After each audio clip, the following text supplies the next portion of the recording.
Hoje você vai ter que ter paciência comigo, porque a minha voz está mais ou menos. A Denise não pôde vir, Marcelo também não, mas eu tenho uma conversa ótima sobre um assunto importante para todos nós. A convidada hoje é a Úrsula Pérez, professora de Finanças Públicas da USP, doutora em Economia, e que vai contar para a gente como estão as finanças dos municípios. O assunto é sério. Deixa só rodar a vinheta que a gente começa essa conversa.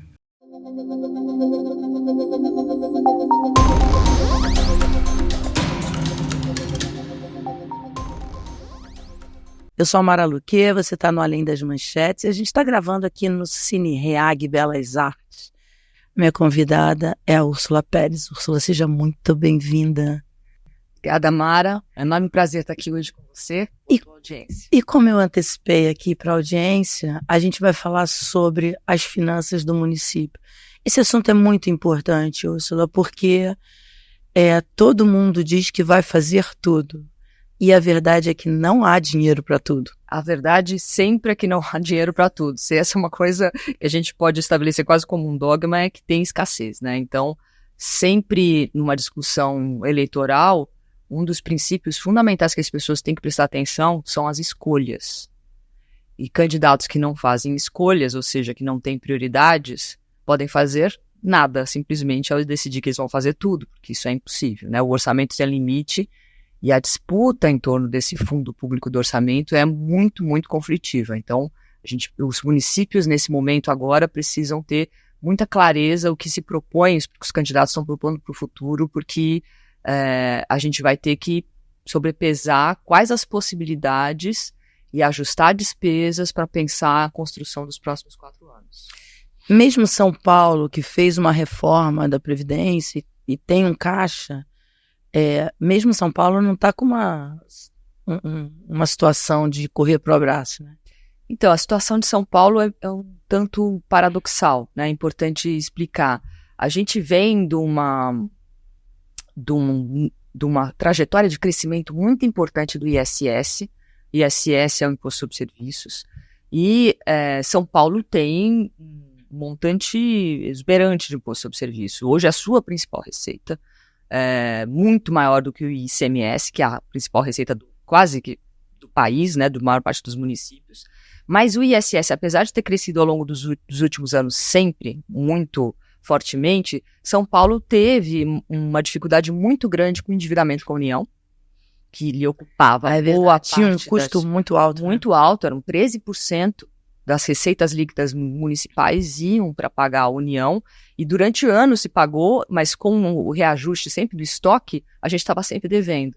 Então isso começa a mudar a partir de 2014 com uma renegociação da dívida com a União, que diminuiu. Foi feito pela Haddad? Feito pela Haddad, junto com ainda a presidente Dilma no cargo, e se encaminhou a partir de 2015 essa redução desse endividamento, com uma troca de deflator, que reduz os juros, enfim, recálculo do estoque, não só para São Paulo, tá, gente? Isso foi uma renegociação ampla de dívidas de estados e outros municípios. Então, isso foi uma primeira mudança bem importante.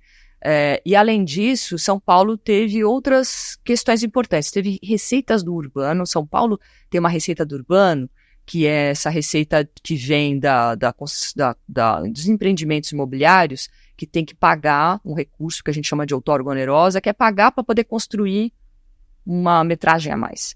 Esse recurso entrou nos cofres do município de um volume bem maior ao longo de 2017 para frente. Isso aumentou muito o caixa do município. E a pandemia ajudou o município a fazer caixa durante 2020 e 2021, porque ficaram congelados os salários. Então, e não só São Paulo, mas o Brasil inteiro, com congelamento de salários, uma parte importante das receitas é diminuída, das despesas é diminuída, desculpe. Um outro ajuste muito fundamental, como você citou, foi a reforma da Previdência no município. Então, com essa reforma, com a mudança de cobrança, né, de alíquotas, inclusive dos aposentados, teve toda uma reestruturação, a criação de fundos, né, de capitalização para os servidores que tiveram que optar, né, se eles iam para um fundo complementar ou não. Toda essa reforma que foi feita na Previdência, ela aumentou muito a receita e reprojetou as despesas futuras do município com a Previdência. Então, isso também abriu um espaço importante de despesas. Para vocês terem uma ideia, com as mudanças, né, com o crescimento de algumas receitas, como ISS, essa do urbano que eu falei, a renegociação da dívida, a redução da Previdência, congelamento de salários, São Paulo abriu um saldo de caixa de 30 bilhões. 30 bilhões é quase que 1/3 do orçamento do município à época em que isso se deu, né? Ao longo dos últimos anos, desde 2021, desde 2020, São Paulo tem dado com um caixa enorme. Então, um saldo de caixa muito grande, que aí você vira e fala, nossa, então temos dinheiro para fazer tudo. Mas, como você colocou, mesmo São Paulo, a situação é uma situação que precisa de muito cuidado quando a gente projeta o futuro a partir do que está acontecendo no ano passado e nesse ano. Por quê? Por quê?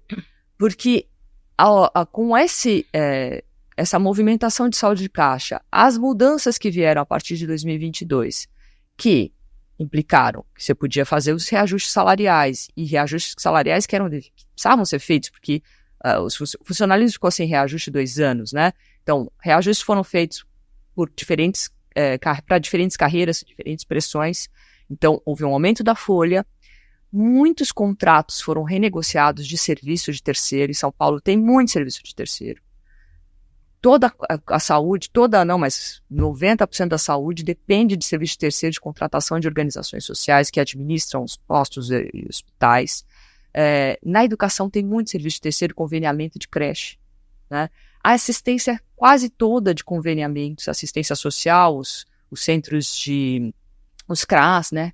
Os CREAS, tudo trabalhado a partir de uma terceirização. Esses contratos subiram muito, né? Subiram acima da inflação, subiram acima do crescimento da receita. Mas temos saldo de caixa, então vamos usando esse saldo de caixa. Para além disso, houve uma mudança muito grande na priorização de investimentos no município. Muitos investimentos foram feitos em pavimentação, investimentos foram feitos em infraestrutura e algumas outras obras, muitas contratações emergenciais, num volume impressionante, de 10 bilhões num único ano. Isso é algo recorde no município de São Paulo. Então, você faz um volume enorme de investimentos e, ao mesmo tempo, você aumenta as despesas de serviço terceirizado, correntes e pessoal. Qual que é o resultado disso? Você tem hoje uma velocidade de crescimento das despesas correntes maior do que as receitas. Então, não é que as receitas não crescem em São Paulo, crescem muito, o ISS é muito importante. O ICMS não cresce mais tanto. O ICMS mudou, teve aquela mudança que foi feita em 2022, antes da eleição presidencial, que mudou as alíquotas do ICMS, vocês devem lembrar, foi algo antes da eleição para reduzir o custo de combustível, enfim. Então, isso também reduziu a despesa dos vários municípios, dos estados e de São Paulo também. Ou seja, o que você está me dizendo é que São Paulo já está comendo o seu caixa. Já está comendo seu caixa, e a gente pode pensar, sim, mas uma prefeitura não tem que viver fazendo calçado de caixa, ela tem que viver para melhorar o bem-estar das pessoas. Ótimo. Então, use o saldo de caixa para fazer investimentos estruturais para reduzir a enorme desigualdade dessa cidade. Essa é a grande questão. E isso não está sendo feito. A gente não consegue perceber, a partir dos investimentos que estão sendo feitos, que eles têm esse foco de redução, de mudança de infraestrutura, de redução de desigualdade. Então, a gente tem... Me dá um exemplo de investimento para redução de desigualdade. Um investimento para redução de desigualdade, você conseguir encaminhar uma resolução no ano, e médio prazo e longo prazo, o enorme déficit habitacional de pessoas em fila de habitação e de pessoas em situação de rua. O município tem esse ano, a prefeitura estabeleceu o programa Pode Entrar, mas a gente ainda não conseguiu ver, e tem bastante locação social, mas a gente não conseguiu ver esse encaminhamento e a resolução desse problema durante essa gestão. Então, está principalmente nesse ano colocado, e isso é algo que precisa de muito recurso ao longo dos últimos anos. E você está falando uma estratégia. Você está falando uma coisa tão importante, Úrsula, porque é o seguinte, essas coisas, elas estão diretamente ligadas ao aumento de violência. Exatamente. Assim como a não iluminação da cidade em regiões periféricas ou em regiões mais violentas, também é um problema que deveria ser priorizado na forma de investimento. Eu não preciso só de policiamento ostensivo, eu preciso de limpeza na cidade, iluminação na cidade, que tudo isso dá não só uma sensação, mas garante um passeio urbano melhor, reduzindo a violência. E isso tudo depende da ação das prefeituras locais. Iluminar, limpar, arborizar, né, mudar a visão do urbano. A situação da violência, ela não está... É porque parece que quando você fala em violência, parece que você está falando só em aumento de efetivo. E esse só muito entre aspas, porque é algo importante. Mas tem, para uma mudança estrutural da violência, você precisa desses investimentos de redução de desigualdade. Exatamente. Tem uma enorme discussão se quem tem que resolver os problemas da violência, né, da criminalidade, é a União, é o Estado, é o município, e a Constituição, ela nem dá clareza qual que é o papel do município, porque quem tem as polícias são os estados, e a União, né, a federal, militar e civil. Então, essa questão do policiamento ostensivo e mesmo investigativo está nessas esferas. Os municípios, ao longo dos últimos anos, foram criando as guardas civis, que, em princípio, sequer eram para atuar nessa questão de criminalidade, é para prevenção, né, de atuação no patrimônio público municipal. Também podem atuar, mas o principal foco não deveria ser esse. Os municípios têm uma enorme potência de redução de violência fazendo a gestão do urbano adequada, né, garantindo uma convivência adequada no município com essa tranquilidade urbana e garantindo políticas públicas adequadas, né, seja de habitação, seja de transporte, que é super importante. Uma segurança no transporte com iluminação, com limpeza, garante uma outra cara de cidade, né, e uma outra possibilidade de sensação, né, de paz, de segurança na cidade. Muitos municípios falham ao querer focar em fazer e usar o seu recurso, por exemplo, para fazer parcerias com o Estado, né, pagar mais recursos para as polícias militares, tipo operação delegada, como aqui tem em São Paulo, que eu não vou dizer que dá para não ter, mas essa não é a solução, né? A gente está vendo que a gente, ao longo dos últimos anos, cada vez alguém gasta mais com isso, e isso não está resolvendo o problema, né? Questão de transporte público. É outra decisão muito estratégica de investimento, porque um transporte público adequado, que faça com que as pessoas não fiquem 2 horas em tráfego, em trânsito, para ir trabalhar ou para voltar do trabalho, né, economizar tempo das pessoas, garante muitas vezes uma solução de habitação, né, porque você consegue morar num local mais afastado, mas ter uma qualidade de vida melhor, porque você não vai ficar tanto tempo no transporte, e também uma solução de mobilidade urbana e de convivência na cidade. E qual é o papel do município? O município tem um papel enorme, porque ele não é um investidor de metrô, né? Estamos falando aqui de capitais e grandes centros. Então, o município não vai colocar o recurso no metrô, porque essa é uma prerrogativa mais do Estado, que tem os recursos para isso e que tem a companhia. Mas o município organiza, né, e administra o sistema de transporte público, de ônibus e tudo mais, né? Então, os corredores, as faixas especiais, como é que é o tráfego de motos, de bicicletas, como é que os diferentes modais se encaixam para um fluxo melhor de trânsito, é papel do município, né? Se a gente não conseguir fazer um investimento em transporte público adequado, as cidades não têm um futuro possível, né, administrável de trânsito e mais, de qualidade de ar, de poluição. Você está vivendo, todo mundo que está em São Paulo, Estou vivendo isso.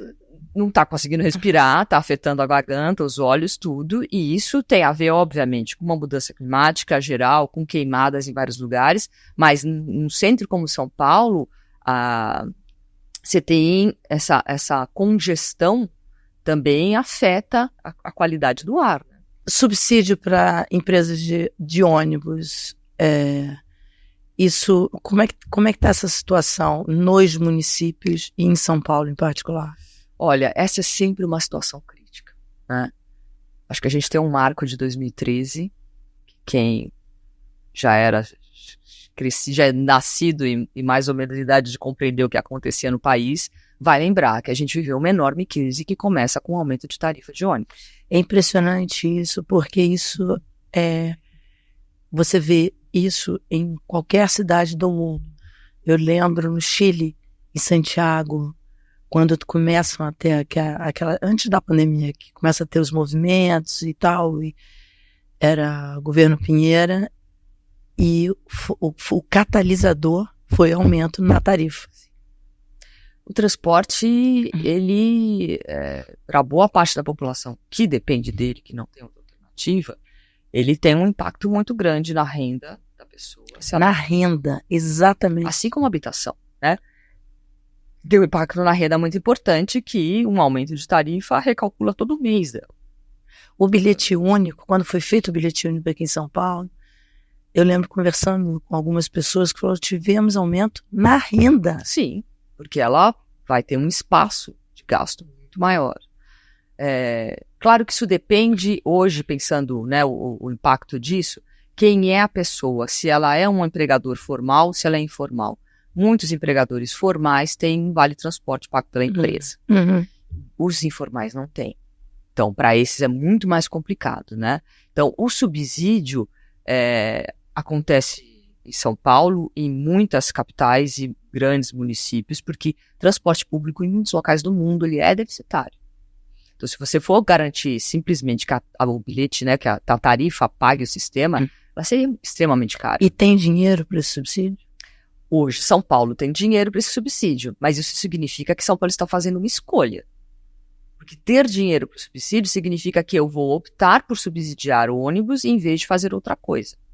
Veja bem, se eu gasto hoje em torno de 5,5 bilhões por ano para subsidiar... É esse o número? Esse é o número, e o que a gente olha pela trajetória passada, né, ele está sempre aumentando, então... Em breve, eu acredito que vai ser mais que isso. Talvez, até o final desse ano, ainda tenha aumento nesse gasto. Isso sem falar de possibilidades de você ter um aumento de isenções, né? Então, essa é uma escolha importante? É uma escolha importante que afeta a renda das famílias, certo? Então, é uma escolha de prioridade. Isso é algo que a sociedade paulistana tem que decidir, tem que entender, assim como no Rio de Janeiro se faz esse subsídio, se decide congelar tarifa, né, aumentar esse subsídio, isso também é uma escolha. Mas não é um pequeno valor, né? 5 bilhões é um custo extremamente maior do que se gasta hoje com habitação. Nossa. É quase 5 vezes o programa Pode Entrar. Nossa. Então, essa é uma escolha importante. É sempre muito delicado falar, porque tem muita gente que demanda e espera, por exemplo, tarifa zero, né? E essa é uma discussão complexa, né? Porque se fazer isso significa que a gente vai aportar mais recursos para esse sistema. E aí tem que pensar quem são as pessoas beneficiadas com isso e que benefícios a gente deixa de dar com o uso que a gente poderia fazer disso em outras políticas, né? Então, sempre... Como habitação. Como habitação. Como e aí você vai beneficiar todo mundo que usa ônibus, mesmo aqueles que hoje são trabalhadores formais que têm vale transporte. Então, eu não estou beneficiando o trabalhador nesse caso, estou beneficiando a empresa, né? Como que eu vou pagar esse subsídio? Direto para as empresas de ônibus administrarem?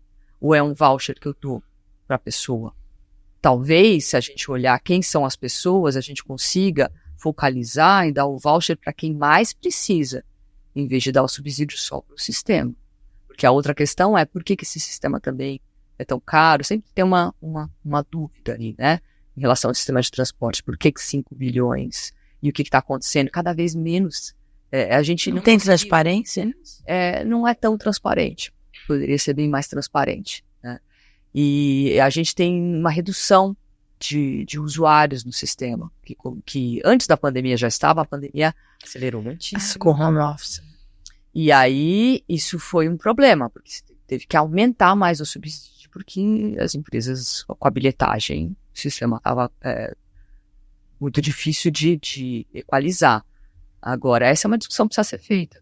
Como que está esse sistema? A gente consegue seguir com esses ônibus atuais? A gente não precisa mudar para ônibus elétricos? Quanto custa isso? A gente vai fazer o subsídio, a gente vai financiar os ônibus. Todas essas questões estão postas, entende? Então, tem o orçamento de São Paulo é de 110 bilhões. É o principal orçamento municipal. Ele é maior que a maior parte dos estados, né? Quase que o 5º orçamento nacional. Isso não significa que eu posso fazer qualquer coisa, porque eu tenho milhões de pessoas morando aqui. E eu tenho uma desigualdade imensa na cidade. Então, as escolhas orçamentárias têm que ser pensadas qual é o futuro que a gente quer para essa cidade. A gente quer manter esse certo apartheid, né? Eu costumo dizer para os meus alunos que a gente tem uma Mesopotâmia entre o Rio Pinheiros e o Tietê. Depois que você sai dessa área, tudo é diferente. Os equipamentos são diferentes, a expectativa de vida é diferente, o verde, né? Olha só, a gente está falando de São Paulo, né? Que tem Caixa, que fez reforma, que fez... Tem situações bem mais... E ainda assim tem um problema ali na frente, né? Olhando para o Brasil, quais são os municípios que te chamam mais atenção? Olha, eu vou falar de forma geral, não citar nomes de município, mas falar da situação geral, que é o seguinte: a gente teve uma oscilação, assim como em São Paulo, para todos os municípios brasileiros, que viveram uma situação de melhora fiscal com a pandemia, porque congelar os salários acabou abrindo caixa desses municípios em 2020 e 2021. Para além disso, teve aquela aceleração inflacionária, tá lembrado? 21, 22, isso aumentou a receita dos municípios, porque o ICMS de 2022 foi um estouro. Então, muitos municípios fizeram bastante caixa nesse período. E o que eles fizeram? Começaram a gastar. Em 2022 e 2023, reajustes salariais, recomposição e um aumento impressionante de investimentos. Uma variação de 25%. De investimentos.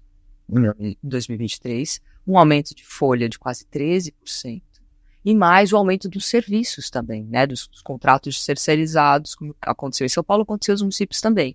E a receita cresceu em 2020, continuou crescendo em 2023, só que não na mesma taxa, ela cresceu 6%. Então ela cresceu bem menos do que cresceram as despesas.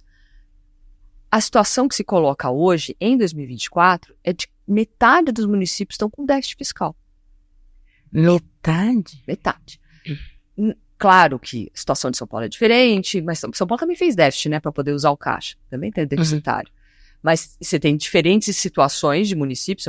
Porque você tem município que tem déficit e não tem caixa. Exatamente. Se você pegar os municípios do Nordeste, você tem 60% desses, quase 60%, 58%, alguma coisa, numa situação muito complicada, da nota Capag. O que é a nota Capag? A nota Capag ela é feita por cálculo feito pela Secretaria do Tesouro Nacional, que avalia qual a situação de investimento, de liquidez e de poupança corrente, né? Se gasta a relação da receita com a despesa corrente. Eles vão dando notas em função da situação de cada um desses três. A nota C ou D significa que está muito crítico. A A e a B é que é um município que está numa situação razoável, de certa forma equilibrado, e essa nota serve para quê? Para esse município conseguir, por exemplo, o aval da União para fazer empréstimo, contratar, né, operação de crédito. 60% desses municípios estarem com nota C e D significa que esses municípios estão sem caixa.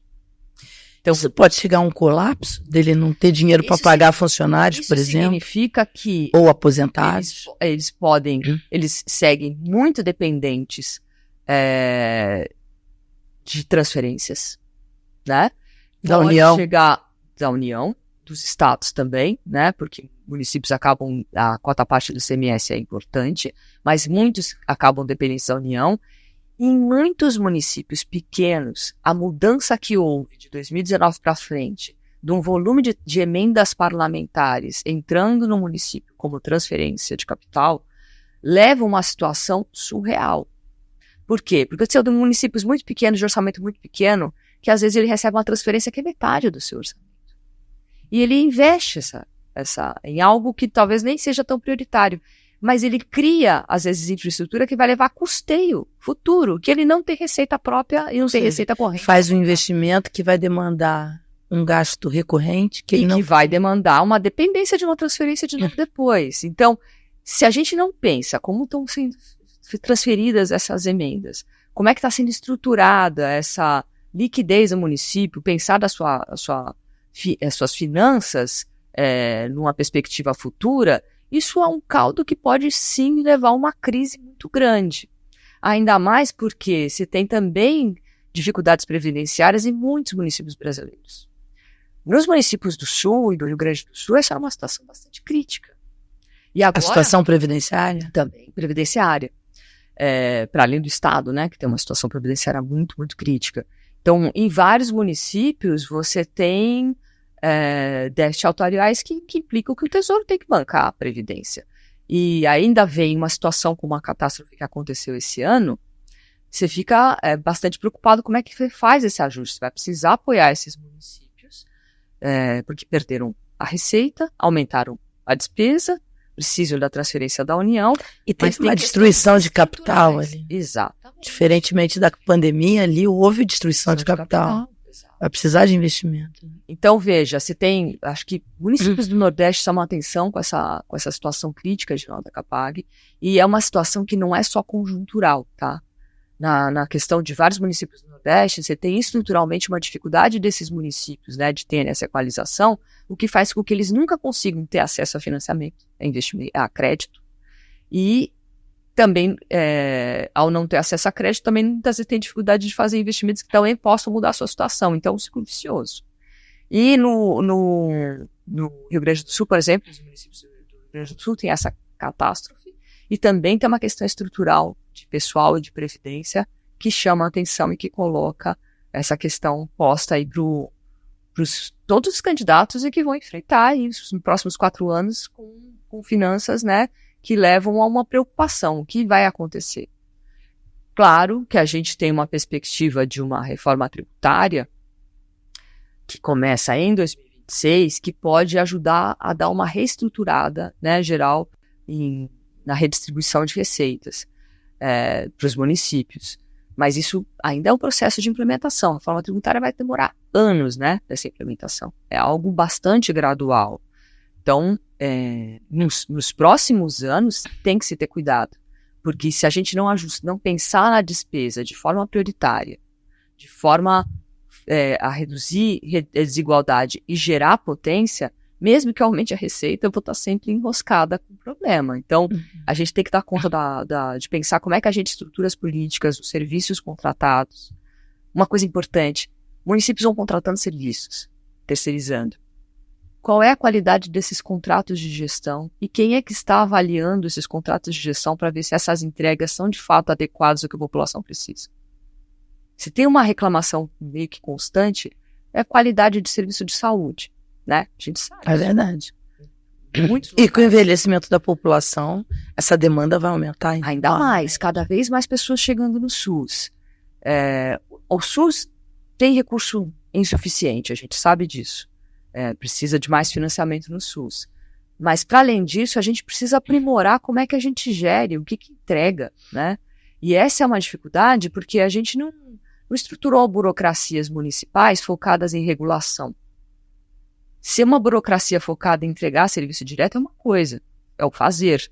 Agora, uma burocracia que não vai fazer, mas vai controlar e regular o terceiro que faz, são outros talentos. Nessa mudança estrutural da pirâmide etária brasileira, você vai fazer um investimento, vamos supor, em maternidades e vai deixar de fazer investimentos em cuidados paliativos. E você vai precisar mais de cuidados paliativos do que maternidade. Então, tudo isso, Mara, tem que ser pensado que fazer política alocativa, orçamento, precisa de avaliação, né? Precisa de critério. A gente acabou de ter um censo publicado com microdados de tudo que você pode imaginar, muito mais detalhados do que a gente tinha antes. Então, eu consigo saber no território onde estão as pessoas, que renda elas têm, quem são essas pessoas, se são brancas, pretas, pardas, indígenas. Eu consigo ter informação sobre saneamento, você vira os dados que saíram, né? De infraestrutura de saneamento, de transporte, de moradia, de tudo. Então eu tenho uma base enorme para pensar de forma adequada e detalhada o que eu faço com o recurso escasso sempre que eu tenho, né? Se a gente não trabalhar com uma avaliação adequada disso para pensar o nosso futuro, ainda mais uma questão climática se impondo, que as cidades vão ter que ser resilientes, elas vão ter que pensar diferente, não dá para fazer o que eu já fazia. Eu tenho que fazer diferente. Eu tenho que mudar a estrutura das cidades. Uma violência enorme, que eu preciso pensar como eu invisto para reduzir violência, não piorar, né? E nos grandes centros, dificuldade de mobilidade. Então, tudo isso implica que eu não posso escolher qualquer coisa. Eu tenho que pensar nesses discursos que são feitos. O meu candidato tem que ser candidata preocupada com o futuro das cidades e num uso muito adequado desse precioso recurso que a gente tem. Ou às vezes que não tem, mas que vai ter que ter. Você sabe, Úrsula, que eu acho que o estudo das finanças públicas, eu acho fantástico, eu acho fascinante. E acho que deveria estar na boca do povo, sabe? Todo mundo deveria saber, porque afinal de contas a gente está falando do nosso dinheirinho e de onde vamos investi-lo. Então, isso tudo para te dizer que eu vou te chamar mais vezes aqui para a gente falar sobre isso. Para a gente encerrar, eu queria que você dissesse para o eleitor brasileiro o que ele tem que ver no seu candidato, assim, 2, 3 perguntas que ele tem que olhar no programa de governo para saber se esse cara é sério ou não. A pessoa tem que avaliar quais são as prioridades desse candidato pensando a sua cidade, se são prioridades que são viáveis, se ele demonstra que ele sabe a viabilidade dessas propostas, como é que ele vai fazer isso, se ele é um candidato que está propondo escolhas, ou se ele está prometendo tudo. Desconfie de candidatos que prometem tudo. Quem promete tudo não vai entregar nada, porque não é possível fazer tudo. Se você conhece a sua cidade, você sabe que ela tem problemas em habitação, em transporte, ou questão urbana que seja, saúde, ou educação infantil, pense se esse candidato está a par desse problema, se ele conhece as diferentes regiões, se ele se preocupa em conhecer diferentes realidades da população dessa cidade e se a proposta está sendo pensada em priorizar algumas coisas que condizem com aquilo que são princípios que você entende, espero, democráticos e que valorizam o futuro da cidade melhor, né? Então, quem promete tudo não vai fazer nada, desconfie muito. Quem não dá concretude também. Obrigada, viu, Ursula? Eu agradeço. Você que ficou com a gente até agora, né? Espalhe essa notícia porque é muito importante. Compartilha. Principalmente isso, quem promete tudo provavelmente não vai entregar nada. Isso é tão importante, porque tem a ver com a violência, tem a ver com a assistência de saúde, tem a ver com o transporte, tem a ver com tudo que importa na nossa vida. Muito obrigada pela companhia. Eu sou a Mara Luque. Você estava no Além das Manchetes e a gente se vê em breve.